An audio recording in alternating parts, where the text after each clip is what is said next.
Welcome to Chapter 9 of the Tally Learning Hub. In this session, we will learn about the Profit and Loss account in Tally.ERP 9. The Profit and Loss account reveals the money spent or the cost incurred in an organization's effort to generate revenue, representing the cost of doing business. From the gateway of Tally, press P for Profit and Loss account.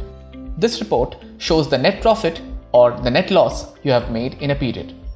Press Alt F1 for a detailed view. Here, you can see a detailed view of all expenses and incomes. Now, it would be very useful for me to know how much each of my expenses contribute to my total expenses. For this, I'll press Enter on indirect expenses, press F12, make show percentages as yes, and here you go. I get the report with the percentage of each expense. Now, say that you want to know the value of how rent has been arrived at. You can press Enter on rent to drill down. Seeing this report, I find that there is a mistake in the rent paid for October 2019. I have entered 1500 instead of 15,000. To correct it, I can drill down to the transaction from the report itself. I will now change the value to 15,000.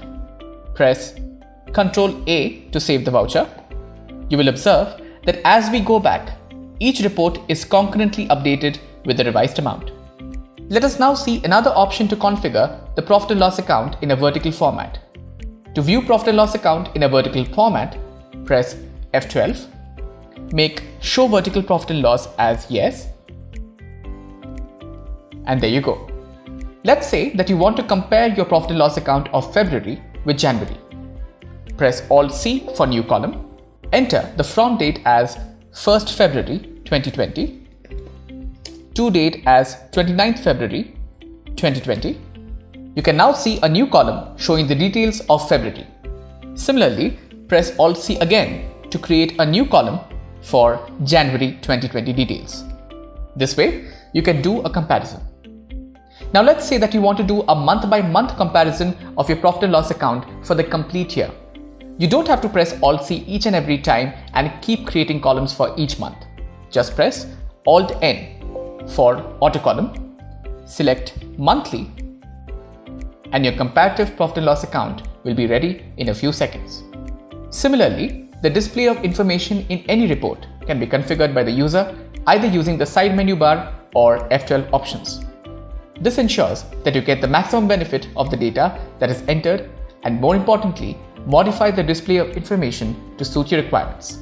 Alright, here is a quick recap of what we learned. Configuring reports to show additional details using the F12 configuration, like we added percentage in expenses summary. Correcting or editing vouchers from report and concurrently seeing reports with revised values. And multi-column comparative Profit and Loss account at the click of a button. In our next chapter, you will see the outstandings report in Tally.ERP 9.